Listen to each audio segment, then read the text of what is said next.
글쎄 안 들려 들을 뉴스 없어 아무 뉴스도 귀에 들어오지 않아 듣고 또 들어도 들을 뉴스 없어 만든 게 이프로야. 이동영의 뉴스 정면승부. 예, 지난해 부자 세습으로 논란이 된 명성교회, 세계 최대의 장로교회라는 수식어가 붙는 곳이기도 하죠. 세습에 반대하던 일부 목사들은 교단 재판국에 무효 소송을 제기한 바 있고요. 그 결과가 어제 발표됐습니다. 결론은 세습이 정당하다. 대형교회 세습에 대해서 사실상 면죄부를 준 거 아니냐 비판이 커지고 있는데요.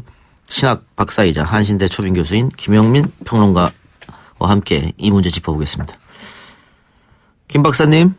네, 안녕하십니까. 예, 안녕하십니까. 네, 문화학 박사입니다. 예, 문화학 네. 박사님. 네. 자, 예상했던 결과입니까? 어떻습니까? 그래도, 개교회는 뭐 그런 판단을 할 수 있을지 모르겠지만, 예. 개별 교회를 개교회라고 합니다. 그래도 교단은 집단 지성이 작동하지 않겠는가 이렇게 기대를 했는데, 예. 여지없었습니다. 그래서 뭐 오래전부터 이런 이야기들이 돌았어요. 교계에서, 기독교계에서. 이 명성교회는 무소불위의 능력을 갖고 있다. 그래서 아마도 교단 재판국에서 하는 재판이지만 결과는 명성교회에 유리하게 나올 것이다. 이런 예측이 있었는데 여지없었습니다. 그대로 적중하고 말았습니다. 그 교회법, 뭐 교단 헌법이라는 게 있지 않습니까?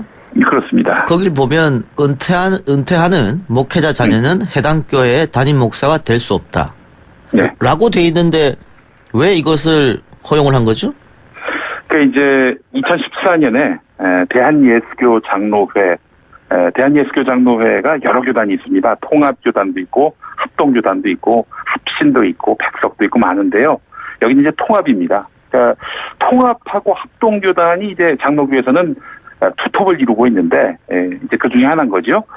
이 통합교단에서 이제 2014년 99회 총회가 있었습니다. 거기서 바로 이 교회 세습 금지 조항이 헌법에 포함됐는데 말씀하신 대로 이 은퇴하는 목사의 자녀는 교회를 물려받을 수 없도록 28조에 넣었는데 근데 문제는 뭐냐면요. 2015년경에 김삼환 목사가 은퇴를 했습니다. 예. 그리고 김하나 목사가 2017년에 담임 목사가 됩니다. 그 아들이죠? 2년 정도 사실은 공백기가 있었죠. 네. 근데 이제 헌법 조항을 보면은 은퇴하는 목사. 예. 그러니까 이제 재임 중에 아들에게 넘겨줄 수 없는 거지. 퇴임하고 2년 뒤에 자녀가 담임 목사가 되는 거는 그건 허용된다라는 것이 이번에 교단 판단인 것입니다. 아니 방금 그 얘기는 명성교회 주장일 테고요. 그럼 이번에 교단이 그 명성교회 주장을 받아들였다 이겁니까? 그렇습니다. 그러니까 법정신은 사라지고 법조항 갖고 꼼수를 쓴 것이다 이런 비판을 피할 길이 없게 됐습니다. 그러니까 자꾸까지만 얘기한 거잖아요. 그 의미를 해석하지 않고. 예. 그런데 문제는 뭐냐면은 교단이 이런 판결을 내렸다 그러면 앞으로 다른 교회에서도 그러면 은퇴하고 1년 뒤 은퇴하고 6개월 뒤 이렇게 세습하면 괜찮네? 라고 생각해서 그렇죠. 계속 세습할 거 아닙니까? 그래서 어제 재판국장이 기자들과 만난 자리에서 이런저런 얘기를 했어요. 그러면서 자기가 외부의 압력을 받아 이런 얘기를 하더니 기자가 계속 충고하니까 그 말은 취소하겠다 이럽니다. 그러면서 이제 기자가 또 물어보기를 앞으로 다른 교회에서도 이런 식으로 세습하면은 뭐라 할 수 없겠네요라고 하니까 나는 이 재판에 한해서만 재판국장이지 딴 거는 뭐 이야기할 수가 없다. 답변을 회피했습니다. 그러니까 사실 이동영 작가 말씀 그대로 이대로 가면 됩니다. 이게 좋은 교범이 됐어요. 예. 지금 보도를 보면 아세아 연합신학대학교 총장을 역임했던 고세진 목사가 지난달 29일 날 명성교회 주일 예배 설교자로 나서서 하나님도 예수님에게 세상을 승계했다. 우리도 다음 세대 교회를 물려줘야 된다. 이렇게 얘기를 했다 하거든요.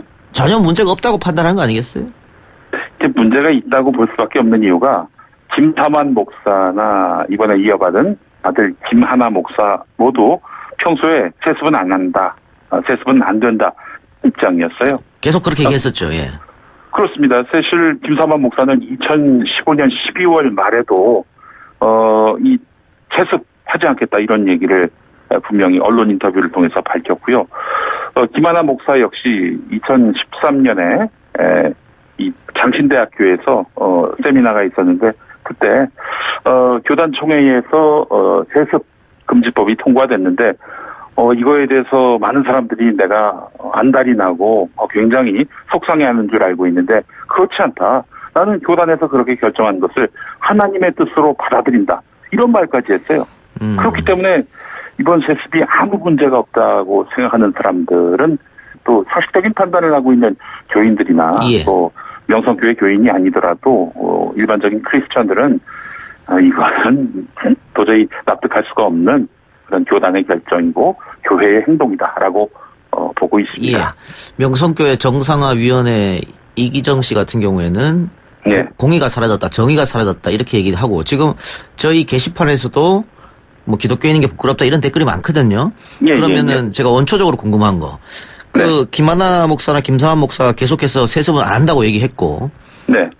결론이 이렇게 나오면 이렇게 시끄러울지 뻔히 알면서도 구태여 교회를 세습하려고 했던 이유는 뭐죠?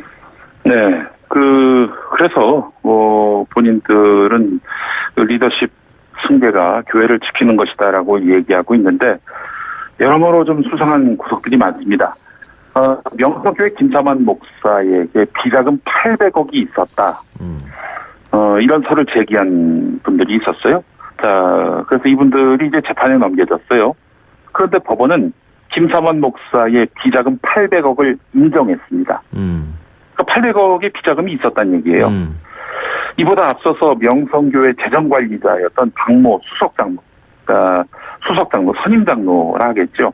이 수석장로가 스스로 목숨을 끊었습니다. 김사만 목사의 1000억대의 비자금을 관리해 왔다라는 그런 주장이 제기됐는데 그래서 이 주장과 연관된 사망이었는지 여러 가지로 또 의문을 자아냈는데 그래서 이 의문을 제기한 사람들을 상대로 교회 측이 이제 소송을 걸었던 건데 법원에서는 예. 이 소송의 결과로 김사만 목사에게 비자금 800억이 있었다. 그것만 이렇게 사실상 인정했습니다. 그러면 물론 이제 소소한 그렇게 주장한 사람들의 소소한 팩트 오류 같은 것들도 있긴 있었죠. 알겠습니다. 그런데 어떤 의미인지 알겠고요. 그러면 교단에서 이렇게 결정하면 끝인 겁니까? 이제 다시 뒤집거나 그러지는 못하나요? 이건 이제 재판국에서 판단한 겁니다. 국회로 보자면 이제 상임위원회의 결정, 법사위의 결정 정도로 보시면 되는데 총회 가서 이 재판국의 판단을 탄핵할 수가 있어요. 그래서 이제 9월에 통상 여러 장로교단의 총회가 있는데 9월 장로교 총회에서 이 재판국의 결정에 대해서 원천 무효 판단이 나오게 된다면 총대들의 총의에 의해서 그런 판단이 나온다면은 이 재판국의 이번 결정은 무효가 되는 거죠. 예, 그래서 일단 9월 총회까지는 지켜봐야 할 텐데 9월 총회를 앞두고 벌써 이 교회 내부에서 교단 내부에서 나 목사 그만두겠다. 이런 분들이 좀 속출하고 있어요.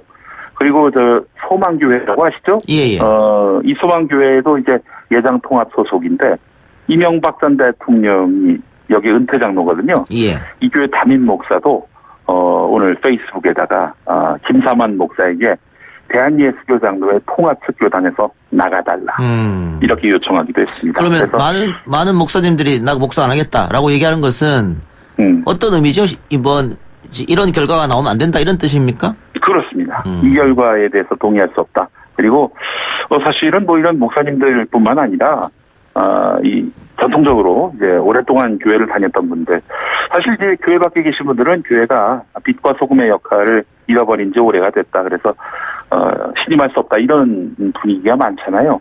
교회 내부에서는 그래도 끝까지 한번 인내하고 그래도 교회가 상식적인 집단 이해권이라고 믿고 이 신앙을 지켰던 분들조차도 이번 결정에 크게 낙담하면서 사실 교회 밖보다는 교회 안이 더 시끄럽습니다. 그래서 이 파장이 어느 방향으로 또 얼마만큼의 규모로 확산될지 이거는 가늠하기 힘들 정도로 큰 사건입니다. 예. 이 임마누엘 교회라고 여기는 이제 감리교단인데 김홍도 목사 동생이 있어요. 예. 김국도 목사라고 임마누엘 교회 올림픽공원 앞에 보면 크리스탈 처치 있지 않습니까? 예. 여기에 이제 김국도 담임 목사는 그런 말을 했습니다. 아니 그 이병철 회장이 이건희 회장에게 또 이건희 회장이 또 이재용 부회장에게 이렇게 경영권을 승계하는데 왜 우리는 안 되느냐 이런 말을 한 적이 있었어요. 사실 기업과 교회가 별 다를 것 없다 이런 얘기 아니겠습니까? 여기에 또 많은 교인들이 예. 탄식을 그마치 그러니까 못했습니다. 뭐 그거 예. 말고라도 뭐 가난한 나라에서는 뭐 하나님을 안 믿어서 가난해지고 그래서 쓰나미가 오고 뭐 이런 얘기 하는 사람도 있고 그게 김홍도 목사 아닙니까? 속옷을 내리면 내 신도고 아니면 신도 아니고 이런 얘기 하는 사람도 있고 다 그렇지 않습니까? 전광 목사. 예. 예. 그런데 과거에 그 이 낮은 자세로 임했던 목회자들 또 네. 독립운동을 많이 배출했던 역사가 있는 우리 기독교인들 그 이 기독교가 요즘에 굉장히 그 국민들로부터 조금 매서운 눈초리를 받고 있거든요. 그걸 어떻게 극복해야 될까요, 이제? 독립운동 얘기하셨는데 사실은 명암이 있습니다. 3.1운동은 사실 기독교계와 천도교가 이제 주도한 건 맞는데 3.1운동 직후에 얼마나 일제가 탄압을 했냐면은 뭐 정말 잡아간 목사들을 거의 거의 살인 수준으로 이렇게 사람이 뭐 살 수 없게끔 그렇게 탄압을 했어요. 그 이후로 한국 개신교회가 급속하게 보수화되면서 탈사회화 현상, 그러니까 이 사회 문제와 관련해서는 관심도 끊고, 그래서 사실은 독재 정권에 부역하기도 하고, 또 일제에 부역하기도 하고, 그랬단 말이죠. 그래서 사실은 3.1운동을 계기로 해서 한국의 개신교계가, 이 사회구원, 또 정치적 역할 같은 것들을 회피해 왔어요.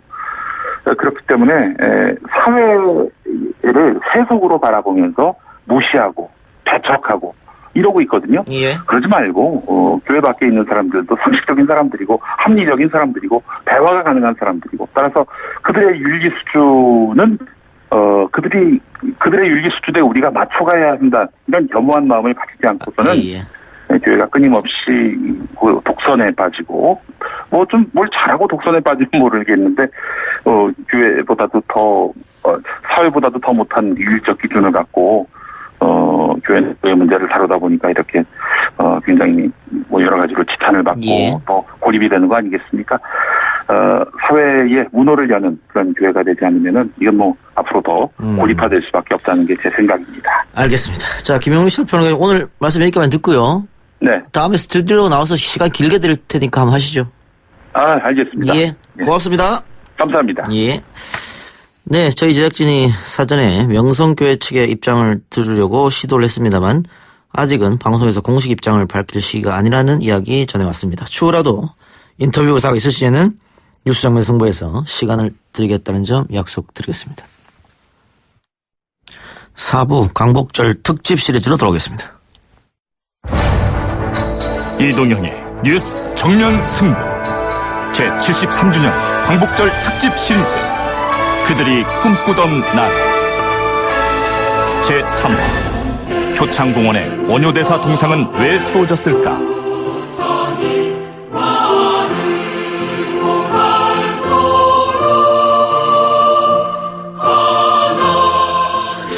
광복 73주년 대한민국 임시정부 수립 100년을 앞두고 이동영의 뉴스 정면 승부에서 준비한 특집 시리즈 그들이 꿈꾸던 나라 세 번째 시간입니다.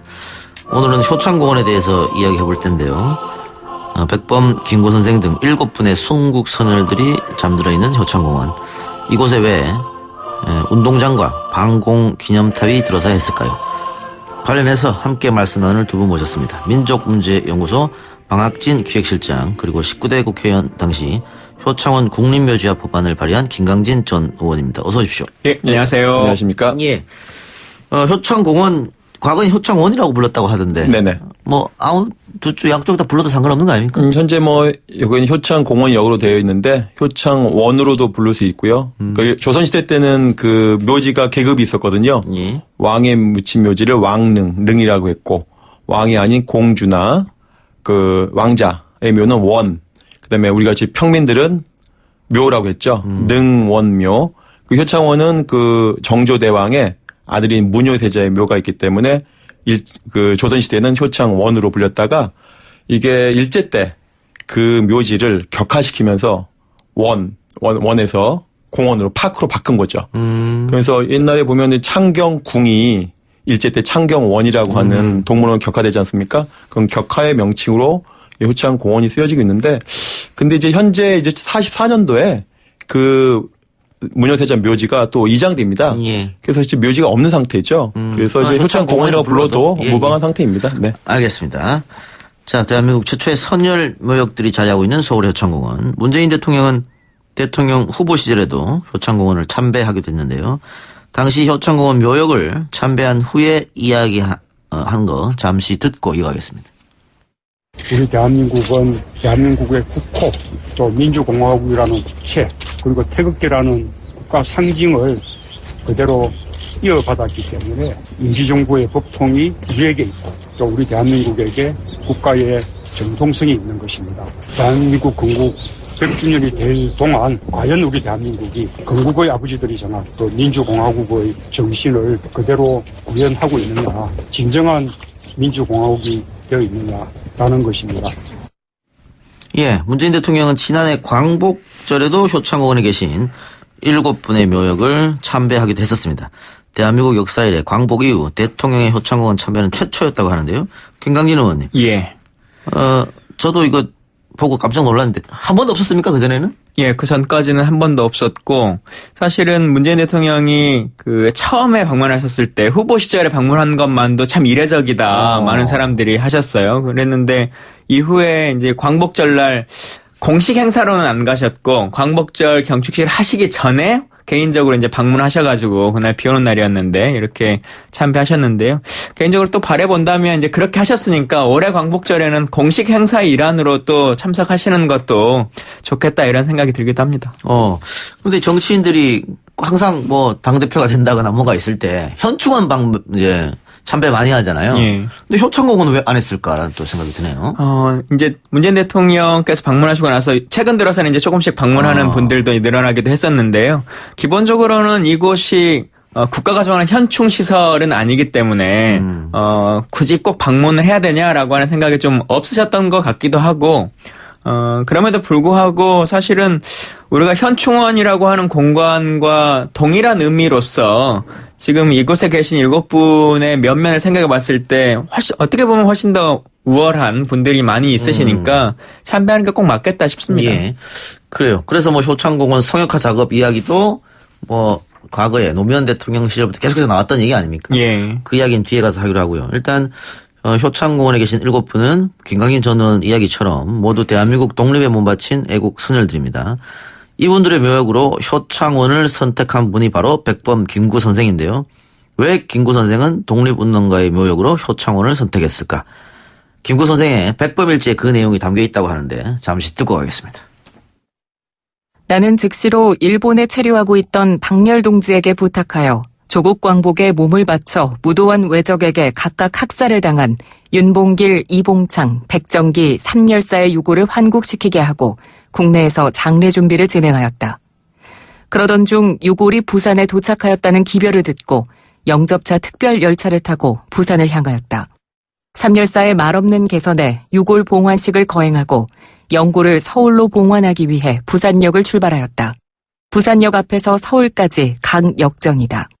사회단체와 교육기관은 물론이고 일반 인사들까지 운집 도열하여 추도식을 거행하니 산천초목도 슬퍼하는 듯 감개무량하였다. 서울 도착 즉시 영구를 태고사에 봉환하고 유지동포들은 누구를 가릴 것 없이 경의를 표할 수 있게 하였다. 장례에 임하여 봉장위원회 책임자들이 장리를 널리 구하였으나 여의치 못하여 결국 내가 직접 잡아놓은 용산 효창원 안에 매장하였다. 그것은 서울 역사 이래 처음 보는 장례식이었다. 예. 백범일제도 나옵니다만 서울 역사 이래 처음 보는 장례식. 당시에 뭐 엄청난 인파가 몰려들었다. 뭐 그렇기도 하는데 그 백범일제에 나오는 이 삼열사 윤봉길, 이봉창, 백정기 선생 같은 경우에는 뭐 많이 알려져 있지 않습니까? 예. 그 나머지 세 분 이제 이동영 선생 그리고 조성한 선생, 차이석 선생. 네. 이분들은 이제 많이 알려져 있지 않은데 그러니까 사무사하고 이 세 분이 하고 백범 선생까지 해서 이제 7분을 모신 거잖아요. 네. 우리 방 선생님께서 이 세 분에 대해서 좀 이야기 좀 간단하게 해주시죠. 네. 그 효창공원은 크게 3개의 묘역인데 백범 선생 묘지가 하나가 있고 그다음에 여기 나와 있던 박열, 우리 영화 그 보셨지 않습니까? 예. 박열이라고 하는 영화 그분에게 부탁을 해서 본인이 사지로 보냈던 그 윤봉길, 이봉장 그리고 이제 아나키스트인 백정희 세 분의 3의사를 모셔왔고 그 다음에 지금 말씀하신 이동영, 조성환, 차리석 이 세 분은 임시정부의 동지이자 멘토입니다. 특히 이동영 선생은 그 백범을 한미한 집안 출신의 백범을 임시정부 주석까지 끌어올린 멘토라고 할 수 있는 분이거든요. 그래서 이동영 선생의 묘를 가장 좋은 자리에 그다음에 자신의 비서실장이었던 차리석 선생은 그 옆에 그다음에 그 옆에 본인이 들어가려고 하셨는데 그 조선 선생님 먼저 급설을 하셨어요. 48년도에. 예. 그런 바람에 본인의 묘자리를 양보하신 겁니다. 예, 그렇게 되면서 이동영, 차리석, 조성원이라고 하는 임정요인 묘역, 그다음에 324 묘역, 그다음에 본인의 묘역, 그다음에 추가로 이제 안중근 의사의 허묘, 나중에 유해를 찾으면 모시겠다라고 하는 허묘까지 있는 것이죠. 예. 그 허묘 얘기 하셨는데 빈자리로 남아 있다는 거 아니겠어요? 그렇습니다. 그 안중근 의사의 유골이 발견되면 모셔오려고 했는데 네네. 그 뭐 정부 차원에서도 몇 번 중국 정부랑 이야기하고 시도했는데 어려운 것 같습니다. 쉽지는 않은 것 같습니다. 저희도 뭐 몇 차례 그 가보기도 하고 그랬는데 그곳이 또 아파트가 막 지어지고 하면서 실제 이제 발굴은 좀 쉽지 않다. 근데 정부는 우리 정부도 그렇고 중국 정부도 그렇고 하여튼 최대한 우리가 협조해서 발굴을 하도록 하겠다라고 하는 의지는 지금 적고 있지는 않기 때문에 계속적으로 발굴은 하고 있습니다. 참모정부 시절에 남북관계가 좀 좋았을 때 남북 공동으로 이제 유해 발굴 시도했는데 실패를 했고요. 근데 그 전에 앞서서 1970년대 북한의 김일성 정권이 중국 정권하고 공동으로 유해 발굴을 시작했는데 그때도 실패했습니다. 그래서 과학자들이나 의학계에서는 현실적으로 발굴하기는 쉽지 않을 거다라고 하는 것이기 때문에 이 유해 발굴에 너무 연연하지 말고 그 독립 정신을 남북이 공동으로 잇는 그런 정신을 계승하는 사업에 좀 집중해야 되지 않겠는가 하는 의견도 있죠. 뭐 그래도 포기해서는 안 될 것 같고요. 그렇습니다. 희망이 네. 아직 있으니까. 네. 네. 그 지금 이 7분의 묘역은 국가에서 관리하고 있는 건가요? 사실 이제 그게 제가 지난번에 법안으로 냈었던 것의 골자인데요. 예. 기본적으로 우리가 들어서 알만한 분들, 백범 김구 선생님도 그렇고 나머지 7분의 면면도 사실 우리가 교과서에 나올 만한 다 분들이신데 예. 그러면 당연히 현충원 시설 정도에 준할 정도의 국가 예우를 받아야 되는 것이 아니냐라고 하는 생각을 라디오를 듣는 분도 생각하실 것 같은데 지금은 근린공원으로 되어 있거든요. 그러니까 마을마다 가면 있는 그 마을 단위의 근린공원으로 되어 있어서 용산구가 관리의 주체로서 그 활동을 하고 있기 때문에 이건 너무 격에 맞지 않을 뿐만 아니라 그렇네요. 실제적으로 용산과 그 일을 하기도 버거운 상황이다. 그러니 국립묘지로서의 예우를 갖추자라고 하는 게 제가 냈던 법안의 골자입니다. 알겠습니다. 그 얘기 다시 뒤에서 자세히 하고요. 예. 안중근 의사 이야기를 했습니다만 안중근 의사 기념사업회에서는 지난 2010년이죠. 안중근 의사 순국 100주년 행사 당시에 충격적인 안중근 의사의 묘역 상태에 관한 이야기를 전했는데요. 직접 들어보고 나머지 이야기하겠습니다. 안중근 의사 이제 순국 100주년에 저희가 순국 행사하는 도중에 지역 주민들이 안중근 의사의 묘등 위에 거기가 운동하는 장소예요. 여러분이 거기에서 운동을 하면서 팔굽혀펴기하고 참 대한민국의 독립을 위해서 힘쓰신 분들의 묘역 관리가 안 되는구나. 눈물 났었어요. 가슴이 울컥울컥해요. 그러고 진짜 울었어요 그때. 막 가슴이 먹먹해지고 눈물이 펑펑 나더라고 그때. 이런 대우가 있구나. 팔굽혀펴기하고 하던 그런 주민들도 사실은 이곳이 어떤 곳인지 몰랐다는 거. 몰랐으니까 그 묘역 자체에서 뭐 술을 마신다거나 노숙자들도 요새도 아마 거기서 잠자고 할 거예요. 그분들의 희생을 기억을 한다 그러면 국민된 도리로서는 최소한의 예의는 지켜야 되지 않겠는가. 백범 김구 선생이 묘역을 조성했을 때 그 당시로 복원시켜야 되겠죠. 예. 방금 들으신 목소리는 안중근 의사 기념사업회 윤원태 사무국장인데요. 그 윤 사무국장도 지적했습니다만 주민들이 몰랐을 거예요. 여기가 안중근 의사의 그 허묘라는 것을. 그래서 김강인 전 의원이 얘기했던 국가가 관리를 해준다거나 혹은 참여정부에서 하려고 했던 성역화 작업. 예. 있었으면 이런 일이 없었을 거 아니냐. 그런 아쉬움을 많이 토로하는 거죠. 근데 기본적으로는 기본 그 표식은 되어 있기 때문에 아예 모르시지는 않을 거다는 생각은 좀 들긴 합니다. 근데 그걸 관리하고 있는 사람이 있는 것도 아니고 뭐 통제하지도 않기 때문에 그냥 잔디밭처럼 활용해 버리는 거죠. 예, 안타깝네요. 자, 그런데 또 좀 더 화가 나는 일이 있습니다. 지금 나라의 독립을 위해서 일생을 바친 분들이 잠든 곳인데 현재 효창공원을 보면 운동장이 있고요. 네. 또 방공 기념탑이 있어요. 그렇습니다. 대한노인회관도 있고요. 네네. 뭐 방공 기념탑이 있을 수도 있겠습니다만은 네. 저는 굉장히 여기 이 자리에 방공 기념탑이 들어선 것은 네. 정치적인 어떤 의도가 있지 않았을까 그런 생각도 들거든요. 정치적인 의도가 다분하죠. 네. 예. 설명 좀 해 주십시오. 바랍니다. 이 효창공원은 아까 말씀드렸듯이 일제에 의해서 격하가면 됐지 않습니까? 예. 공원으로서. 그런데 그 공원의 용도가 뭐였냐면 1921년도에 골프장이 만들어집니다. 이 공원에다가. 그러니까 한반도의 최초의 골프장이 이 효창원에다 만들어지는 것이죠. 창경궁을 동물원으로 격화시켰듯이 그 골프장은 나중에 이제 의릉이라고 하는 저기 석관동 쪽으로 안기부 자리로 옮기긴 하지만 일제가 그렇게 만들어 놓은 골프장이 첫 번째 쇠말뚝이라고 할 수 있고요. 근데 해방 이후에는 그런 쇠말뚝이 제거되거나 또는 박히지 말아야 되는데 두 번째 쇠말뚝은 이승만이 효창 운동장을 만들면서 받게 되는데 그 이유는 아주 유치하기도 하고 우습기도 한데 이곳이 이제 백범을 비롯한 임시정부를 추앙하는 곳이 되지 않습니까? 우리가 비유하자면 5.18 광주 항쟁 이후에 시민군들이 많이 묻혔던 망월동 묘지가 추모의 장소기도 하지만 반군부 반독재 운동의 중심이 되니까 그것을 막았거든요. 신군부에서 5.05 때. 마찬가지로 이승만도 단순히 이 효창원이라고 하는 이 묘소가 단순히 추모의 공간을 넘어서 반독재 반이승만의 세력이 모이는 아지트가 되기 때문에 그것이 눈에 가시였던 거예요. 그래서 굳이 이곳에다가 축구장을 만들었는데 60년도에 그 당시에 밑에 있는 직원들은 서울시청 직원들은 축구장 부지로서 상도동하고 우이동이 적격이다라고 올렸지만 내심 거기가 중요한 것이 아니라 축구장이 중요한 것이 아니라 이 추모객들을 방해하기 위한 거대한 쇠말뚝이 필요했던 것이죠. 그래서 이승만 대통령이 효창운동장을 만들었고 60년도에 그 이후에 반공기념탑은 바로 박정희 대통령에 의해서 만들어집니다.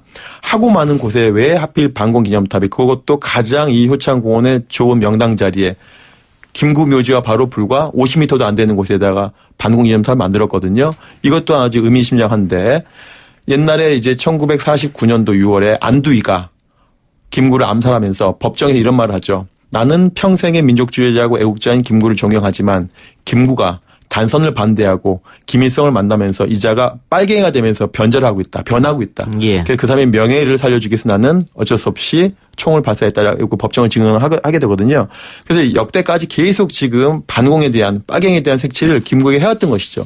그런 색칠을 여전히 박정희가 반공기념탑을 만들면서 두 번째 쇠말뚝을 받은 것이 되고요. 바로 그 옆에 이제 대한노인회를 만들면서 굳이 대한노인을 만들 수 있는 공간들이 많음에도 불구하고 굳이 그 옆에 백범 묘지 바로 그 옆에다 또 만들어 놓으면서 나중에 이 대한노인회 회장 중에 한 명은 또 우리 전두환의 장인인 이규동 씨가 또 회장을 하게 되면서 어영의 그 활동들 많이 해왔던 기억이 있고 그 옆에 또 이제 대한노인회를 만들었다고 해가지고 그 유경수 여사에게 감사한다고 하는 유경수 여사 송덕비가 또 만들어지는 이질적인 시설들이 계속적으로 역대 정권에 들어왔게 되는 것이죠. 전혀 맞지 않는데 네. 아까 그 효창 운동장이 들어섰을 때 그 당시 국회 김두한 의원이 굉장히 반대하고 나서가지고 결국은 이게 공사 중지 건의안이 국회에 올라와서 여야 만장일치로 통과됐거든요. 네네네. 그런데 어떻게 운동장 공사가 강행이 됐는지 강행이 됐고 그다음에 그 심산 김창수 선생도 불도저 밑에서 이제 이렇게 항의하시다가 결국 다리도 불편하게 되셨는데 그런 저항에도 불구하고 시민들, 유족들, 뜻 있는 분들의 저항에도 불구하고 결국 강행이 된 거죠. 예. 알겠습니다. 박정희 정권 때는 골프장도 세우려고 했다고 네. 뭐 그런 얘기도 있는데. 네. 예, 임정 요인묘역에 계신 동암 차리석 선생의 장남인 차용저 선생은 방금 우리가 얘기한 효창 운동장에서 열린 아시아 축구 경기를 보면서 일제보다 이승만 전 대통령이 철전지 원수라면서 성토하기도 했는데요. 그 목소리 잠시 듣겠습니다. 이승만 정권에서 거기다 운동장을 짓고 더 애통한 건 아시아 축구 경기를 하다 보니까는 그놈들 때문에 목숨을 바친 3.24가 있고 평생 독립운동가가 있는데 거기다 일장기를 걸어놓고 축구를 하도록 한 이승만 정권의 그 폐악이라는 것은 상상하기 참 어렵습니다. 저는 제 선친께서 백오인 사건에 의해서 3년 동안 옥고도 치르시고 고문당하시면서 8년 언도를 받으실 정도였어서 일본 놈이 철천지 원수였었는데 그 뒤에 그걸 보고는 이승만이가 철천지 원수가 되고 말았습니다. 임정여인 묘역 정수리에는 원효 대사상이 있습니다. 323 묘소 정수리에는 북한 동포 반공 위령탑, 또 백범 김구 선생 묘소 뒤 정수리에는 유경수 여사 송독비와 노인 회관이. 그래요. 그 차례석 선생 같은 경우에는 뭐 반평생을 이 독립운동에 투신하신 분인데 네. 그 아들로서 당연히 화가 날 수밖에 없는 그렇습니다. 네, 네. 그런 입장일 텐데. 이거 말고라도 원효대사 동상도 효창공원에 있다고 하는데 여기 또 안 어울리는 것 같아요. 원효대사 동상이 왜 여기 있어요? 원효대사 동상은 다른 지금 건축물이나 이런 기념물과는 또 좀 특이한 것 같아요. 특이하면서 더 좀 이해되지 않고 납득되지 않는 것 같은데 원래 이제 이 지역이 일제시대 때 지역 이름이 원정이라고 하는 이름이었거든요. 예. 원정. 근데 요즘은 이제 효창원이 됐으니까 우리가 흔히 그냥 이름 붙이거나 따할 때 그 두 지명의 앞자들을 많이 따게 되잖아요. 그러니까 예. 원정이라고 하는 동네의 지명과 효창원이라고 하는 이름의 앞글자 두 개를 따서 원효라고 하는 이름이 만들어진 거예요. 그러니까 그냥 생각난다고 여기를 원효로라고 하는 걸로 또 이름을 지었어요. 도로 이름을. 원효로는 그럼 원효대사랑 상관이 없는 겁니까? 그렇죠. 원효대사랑 상관이 없는 거죠. 그러니까 사실은 진짜 맥락이 없는 것인데 그냥 동음이의어인데 그러니 원효로니까 원효대사 탑을 세우자라고 하는 것까지 지금 간 거거든요. 이 여러 가지 것들이 진짜 좀 납득되지 않는 거죠. 네. 그 박정희 정권 때 특별히 이제 그 65년 한일협정 이후에 그 매국 정권이라는 비난을 많이 받지 않습니까? 그래서 그 이후에 그것을 좀 정당화하기 위해서 우리 매국 정권 아니야라고 좀 하기 위해서 애국지사 선열들에 대한 동상을 아주 붐을 일으켜서 만들었거든요. 그래서 많이 만들어졌는데 근데 이 동상을 만드는 건 좋은데 의미 없는 곳, 역사적인 맥락이 전혀 없는 곳에다가 그 졸속으로 만들어지게 되는 것이죠. 그래서 아까 김광준 의원 말씀하셨듯이 그 지금도 그 원효라고 하는 원효대사가 그쪽을 뭐 지나갔을 것이다라고 하는 추정으로 그 길 이름을 만들었다고 하는데 이건 그야말로 추정일 뿐이고 문헌적인 근거는 여전히 없습니다. 그러다 보니까 이 효창공원에 아주 근거가 없는 원효대사 동상을 만들었는데 69년대에 만들어졌는데요. 그 당시에 주로 이제 서울신문사가 주관을 했고 각 기업들이 좀 헌금을 냈는데 이 원효대사는 그 당시에 지금 문제가 되고 있는 대한항공 설립자 이제 조중의 씨가 돈을 내가지고 원효대사 동상을 만들었는데 마찬가지로 그 의미 없는 곳에 또 동상을 만들어진 곳이 이제 수원의 강감찬 동상도 있거든요. 강감찬 장군이 아시지만 그 낙성대가 고향입니다. 지금 사당동 낙성대가. 그래서 거기에 강감찬 동상이 있긴 한데 그 이전에 70년대 초에 수원에다가 강감찬 동상을 만듭니다. 지금은 이제 이전이 됐습니다. 다른 곳으로. 그러니까 정말 맥락 없는 곳에다가 이렇게 원효대사 동상 강감찬 동상을 세워놓게 되는 것이죠. 예. 그러면 성역화 사업 실패한 이야기를 좀 해봅시다. 그 노무현 정부 때 이런 저런 문제 때문에 이제 한번 이 효창공원을 성역화 한번 시키자 이렇게 해서 시도를 했지 않습니까? 그럼 일단 운동장부터 그러면은 좀 없애자. 전혀 어울리지 않는 거 아니에요? 그 큰 운동장 앞에 있으니까. 그랬는데 결국 실패했단 말이죠. 실패한 이유는 뭐 어디에 있는 겁니까? 사실은 이 실패와 관련해서는 어느 정도의 현실적인 고민들도 좀 같이 할 필요성은 있다는 것이 지금은 좀 생각이 듭니다. 근데 이 성역화를 하거나 아니면 원상복구를 하는 과정에 있어서 그때 세워졌던 모든 건축물이나 기념물들 다 없애는 것만이 능사인 것이냐, 아니면 어느 정도 현실적으로 이제 있는 공간들은 두면서 실제 그 공간을 성역화하고 의미를 담는 게 필요할 것인가라고 하는 논쟁이 좀 있었고요. 또 어쨌든 이제 그때는 또 초기 상태였기 때문에 체육관도 그렇고 나머지 모든 시설물, 대한노인의 건물들, 놀이터 뭐 이런 모든 시설물들 좀 철거해서 덜어냈으면 좋겠다. 이제 이런 의견들이 있었는데 당시에 서울시와 축구협회에서는 그렇게 옮기려고 하면 대체 부지를 좀 마련해줘야 되는 거 아니냐라고 하는 이제 요구들도 있었고. 또 실제 이제 8,000평 규모의 이 공간을 만들면서도 그때 조감도를 보면 사실상 이게 성역화의 어떤 건물이라기보다는 그냥 동네 넓은 주차장을 만드는 것 같은 그런 느낌이 좀 컸었거든요. 그래서 그 원 취지랑 좀 맞지 않다라고 하는 것에 대한 논쟁이 있는 과정이었는데 그게 결국은 그 논쟁의 결과로 조금씩 좀 조정되면서 그래도 좀 진도가 나갔으면 좋았을 텐데 그러지 못하고 그냥 정권 교체가 돼버린 게 좀 아쉽죠. 그러면 김강진 전 의원이 발의했던 그 효창공원 국립묘지화 법안 이거는 표결에 들어갔습니까? 아니면 사장됐습니까? 이때는 아예 뭐 토론조차도 못 해봤고요. 국회에서는 이 법안이 발의되자마자 용산구 의회에서 이제 반대가 워낙 또 커가지고 그때가 지방선거 기간인가 막 그랬었는데 선거 때 왠지 또 이제 그 묘지를 뭐 만든다라고 하는 걸로 또 이게 막 부각되고 정치적으로 활용되면서 아니 그 묘지하고 이미 그건 다른 예, 전혀 다른 거고 사실은 없던 곳에다 만든다는 것도 아니고 있는 곳을 훨씬 더 격상시켜줘서 동네 주민들이 활용하시기 좀 좋게 품위 있게 쓰실 수 있게끔 하자라고 하는 것이었는데 뭐 제 설명의 부족이었든 아니면 어떤 방식의 정치적인 문제였든지 간에 제대로 좀 되지 못한 아쉬운 점이 있었죠. 당시 그 국립묘지화 반대했던 용산구의 이미재 구의원 새누리당에 공원 내 애국소년의 묘소를 이장하고 효창공원은 공원의 기능을 지속하는 게 맞다. 그러니까 애국소년들의 묘소를 이장해라. 이렇게 주장한 거고요. 또 주민들도 찬성과 반대가 팽팽했다고 하는데 반대측 주민 의견을 저는 도저히 이해할 수가 없는 게 이런 겁니다. 아이들이 마음 놓고 다닐 수 없게 주택가 한복판에 묘지를 만들자고 하는 것은 너무한 것이다. 아이들에게나 어른들에게나 국립묘지는 그냥 묘지일 뿐이다. 우리 정서상 무덤은 좋지 않다. 땅값 떨어진다. 이걸 어떻게 받아들여야 할지 모르겠어요. 근데 이게 없는 곳에다가 만들겠다. 현충원 시설을 만들겠다라고 하면 이런 고민을 하실 수는 있다고 생각합니다. 근데 지금 이곳 같은 경우는 신규 부지도 아니고 원래 묘역은 다 있는 거거든요. 근데 그것을 훨씬 더 격상시키겠다라고 하는 것이기 때문에 내용에 대해서 좀 제대로 인지하지 못하신 게 아닌가 이런 생각이 좀 더 듭니다. 아니 전 땅값이 더 올라갈 것 같은데 떨어집니까?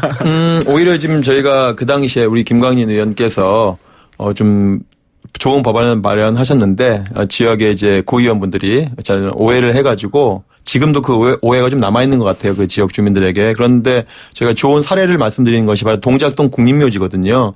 동작동 국립묘지는 효창공원과 비교할 수 없을 정도로 넓은 부지죠. 그렇죠. 그렇지만 그것이 지금 그 주변에 아예 그 둘레길을 만들어가지고 주민들이 되게 아주 좋은 산책로가 되어 있고 그다음에 문도 여러 문들을 개방해가지고 수시로 1,100개 아니더라도 일반 주민들이 휴게시설로 활용하는 좋은 공간으로 좀 활용되고 있거든요. 그다음에 뭐 제가 이제 독립운동가 선열 묘역 얘기하면서 참 땅값 얘기하기 좀 민망하지만 동작동 국립묘지 옆에 있는 아파트들도 땅값이 절대 떨어지지 않고 오히려 숲세권이라고 하지 않습니까? 예, 숲이 가까운 곳이기 때문에 오히려 그렇게 땅값 문제는 걱정 안 하셔도 된다. 참 이런 말 하기 좀 민망하지만은. 그렇죠. 네. 아니 그럼 그분들이 없었으면 지금 우리가 있을 수 있습니까? 그리고 이제 지역분들이 활용하시고 있는 지금 공원으로서의 공간, 이 공간이 국립묘지가 된다고 해서 뭐 특별히 달라지거나 하는 것은 아니기 때문에 활용하시는 것 자체는 문제가 없다. 그리고 사실 지금은 이게 약간은 우범지역화되는 측면들도 있고 관리가 안 되고 있기 때문에 저녁 시간 같은 경우에. 그런데 국립묘지가 되면 거의 24시간 경비를 해줄 수 있는 것이거든요. 그래서 동네 분들도 밤늦게도 이 공간을 활용하시기에도 훨씬 더 좋을 거다 이렇게 보여집니다. 예. 그리고 저희가 아까 실수한 게 있네요. 통일만세님께서도 써준 글인데 현직 대통령이 효창공원 김구선 생명역 참배한 것은 98년에 김대중 전 대통령이 한 번 했네요. 김대중 대통령이 이어서 문재인 대통령 두 번째다. 이런 거 정정해드리고요. 네. 자, 이렇게 되면은, 앞으로 효창공원 성역화를 주장할 때 또 찬반 논란에 부딪히고 난관에 부딪히지 않을까요? 좀 걱정이 되는데요. 어떻게 생각하십니까? 그래서 저희가 효창공원을 이제 제대로 된 독립선열들의 공간으로 하면서도 또 하나는 근린공원이라고 하는 시설들을 그 휴게 공간들을 이용해야 되겠다라는 것이어서 세 가지를 저희는 방향을 제시하고 있는데요. 일단은 묘지가 이미 들어서 있는 곳이기 때문에 그곳은 철저하게 추모의 공간으로 놔두고 그다음에 기존에 많은 주민들이 이용할 수 있는 휴게 공간을 좀 마련할 수 있겠다. 쉽게 말하면 그 운동장이 이전한다면 운동장을 만들면서 하면서 15만 그루의 나무를 베었거든요. 이승만 정권 시절에. 그러면 오히려 그 생태를 복원하면서 더 많은 나무와 숲이 만들어지는 곳이 되겠다. 그러면 오히려 지금보다도 더 넓은 공간으로 활용이 되기 때문에 주민들의 지금의 근린 시설 또는 휴게 시설을 원하는 곳을 더 확충된다 이렇게 보고요. 그다음에 뭐 나머지 시설을 통해서 교육 공간으로 그래서 추모와 휴식과 교육이 어우러지는 공간을 공간적 그 구분을 해 놓으면서 어우러지게 할 수 있는 충분히 방안이 있다 이렇게 봅니다. 아주 좋은 방안이에요. 그렇게 되면 뭐 전국에서 많은 분들이 또 오실 수도 있는 문제고요. 예. 또 그러면서 아이들과 같이 또 역사 교육도 자연스럽게 하면서 꼭 뭐 잔디밭에 앉아서 또 쉴 수도 있고 뭐 그런 게 있으니까는 우리 국민들의 어떤 이 뜻 있는 마음을 한 군데로 좀 모으는 작업 그런 게 필요하다 이런 생각도 드는데 김 전 의원님 결국은 그런데 또 이 돈 문제를 생각하지 않을 수 없지 않습니까? 재정을 어디서 어떻게 마련하느냐. 근데 그 2004년도에도 사실 재정적인 문제 때문에 안 되지는 않았거든요. 그때 충분히 재원은 가능하다라고 하는 생각들이 있었고 또 필요하다면 이게 국가가 해야 되는 말 그대로 현충 사업에서의 의미성을 따진다라고 하면 돈을 가지고 논쟁할 수 있는 여지는 아니기 때문에 특별히 어렵지는 않을 것 같다는 생각이 좀 듭니다. 그리고 이미 기본적으로 가장 돈이 많이 드는 것은 땅을 구입해야 될 때 문제가 되는 것인데 지금 뭐 체육공원이라든가 뭐 대한노인의 건물이라든가 이 모든 부지들과 관련해서는 국가가 소유하고 있는 문제여서 특별하게 우리가 생각하는 것만큼의 비용이 들지는 않을 거다라는 생각이 좀 들고요. 다만 이제 돈에 대한 문제를 좀 넘어서서 이 공간이 갖는 의미라고 하는 것에 대해서도 아직은 우리가 국민들에게나 혹은 지자체에 살고 계시는 분들에게 좀 설명이 부족하지 않는가. 더 많은 교육 활동과 뭐 방송을 통한 이런 설명들, 홍보들 이런 게 좀 필요하지 않을까 싶습니다. 예. 길장님께서 댓글 남기셨습니다. 저도 예전에 효창공원 근처에 살았는데요. 공원 자주 다녔지만 몰랐습니다. 어느 날 기념관이 있는 걸 보고 들어갔다가 알게 됐어요. 묘지는 문이 잠겨 있어서 들어가 보지 못했던 것 같아요. 쉽게 찾지 못하는 곳에 위치해 있습니다. 이런 점도 좀 고쳐야겠죠. 예, 그래서 이제 좋은 사례가 있는데 올 봄 4월 달에 대구에 이제 신암공원이라고 있는데 거기도 이제 자연 발생적으로 독립운동가들의 묘지가 자연스럽게 모여 있는 곳이거든요. 그곳을 이제 대한민국 정부가 국립묘지를 격상을 시켰습니다. 그것에 대해서 대구 주민들이 반대하거나 그런 건 없거든요. 지금도 이제 우리 많은 민주화 운동가들 최근에 이제 박정계 어르신도 묻히신 그 마성 모란묘지 이런 게 처음에는 개인 묘지 그다음에 전혀 국가가 관리하지 않은 묘지였지만 역사성이 부여되면서 언젠가는 마석 모란묘지도 민주묘지로 격상해야 된다는 의견이 있거든요. 그런 걸 따진다면 효창공원에 대한 국립묘지 격상화는 너무도 늦었다 이렇게 봅니다. 알겠습니다. 문자로 3338님, 민주당 김광진 의원님, 끝나지 않는 친일파들입니다. 역사가 정의롭지 못하면 당신 책임입니다. 더 앞으로 제 책임인가요? 예. 예. 앞으로 더 책임감을 가지고. 알겠습니다. 예. 일을 해주시기 바라겠습니다. 자, 우리 두 분 마지막으로 이 효창공원에 대해서 또 성역화 작업에 대해서 하시고 싶은 말 한마디만 듣고 마치겠습니다. 김 의원님 먼저 하시겠습니다. 그러니까 성역화로서 아예 예전의 건물들을 다 드러내고 새롭게 만드는 것, 이 문제와는 별도로 지금 당장이라도 할 수 있는 것은 이것을 국립묘지로 지정해서 격상시키는 것은 돈을 들이거나 뭘 하지 않더라도 바로 할 수 있는 일이거든요. 그래서 이 문제와 관련해서는 조금 더 전향적으로 생각하셨으면 좋겠다. 그리고 국회에서도 이건 뭐 정부의 입장도 중요합니다만 국회가 결국은 법안으로서 통과를 시켜줘야 되는 문제이기 때문에 많은 국회의원분들께서도 관심을 가지셨으면 좋겠다는 생각이 듭니다. 예. 예, 참여정부 당시에 이 논의가 있었고 저도 그 논의의 한 가운데 있었는데 그때 이제 저랑 이제 반대 토론했던 분 중에 하나가 대한축구협회 당시 홍보국장이던 전직 국가대표 김주성 선수였거든요. 저랑 반대 토론했는데 그 김주성 선수나 축구 입장은 그 성역화를 반대하는 것은 아닙니다. 대신에 대체 운동장을 만들어주면 된다라는 것이었는데 그 당시에는 이제 좀 구도가 좀 안 좋았던 것 같아요. 대통령은 노무현 대통령이었지만 서울시장은 오세훈 시장. 축구협회장은 정몽준 축구협회장. 그런데 구도가 안 좋았는데 그래서 오히려 이제 축구협회 지금 그다음에 그 운동장에 대한 소유권은 서울시가 갖고 있기 때문에 서울시가 대체 부지를 마련만 해주면 상당 부분이 이게 물꼬가 트인다고 보고요. 그 다음에 이제 이 현재 근린공원이 관리 비용이 지금 용산구에서 내고 있는데 연간 관리 비용이 1억 원밖에 되지 않습니다. 거의 인건비 빼면은 관리가 거의 안 된다고 보여졌는데 이것을 좀 국가의 격에 맞게 격상시키자라는 거고요. 대통령의 방문 그 다음에 7월 24일 날 문인상 국회의장도 방문하셨고 3부 요인 중에 대법원장 사부 요인까지 하면 헌법재판소장까지 남아있는데 이렇게 국가 요인들뿐만 아니라 외국에서 오는 국빈들도 방문할 수 있는 곳을 저희가 격상화시켜야 되겠고 향후에 남북의 화해 협력의 방향에서도 안중근 의사 허묘가 있다는 건 대단히 중요하거든요.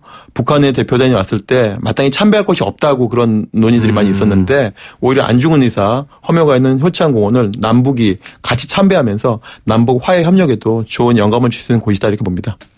예. 팟빵 앱으로 도이츠 12님, 민족 종교를 바로 세우지 못하면 언제 다시 치욕의 역사가 올지 모른다는 거 분명히 인식해야 합니다. 예, 옳은 말씀 감사합니다. 자, 이동의 뉴스 정면 승부 광복절 특집 그들이 꿈꾸던 나라, 오늘은 효창공원에 대해서 이야기 나눠봤고요. 내일 이 시간에는 남명이라는 지명과 용산 기지에 얽힌 친일의 흔적을 찾아보도록 하겠습니다. 지금까지 민족문제연구소 방학진 기획실장 김강진 전 의원이었습니다. 고맙습니다. 예, 감사합니다. 고맙습니다. 네, 문자로 0332님, 오늘 명성교회 건에 대한 패널분의 답변과 이 선생님의 날카로운 질문 흥미로웠습니다. 감사합니다. 한 번 더 자세한 내용 부탁합니다. 네, 한 번 더 기획해보도록 하겠습니다. 팟빵 앱으로 묘씨님, 몰랐던 사실을 많이 알게 되어 뜻깊은 코너인 것 같아요. 감사해요. 이동의 뉴스 정면승부. 예, 내일도 8월 특집은 계속되니까 내일도 청취해 주시기 바랍니다. 오늘 저희가 준비한 방송은 여기까지고요. 저는 내일 이 시간에 다시 돌아오겠습니다. 들어주신 여러분 대단히 감사합니다.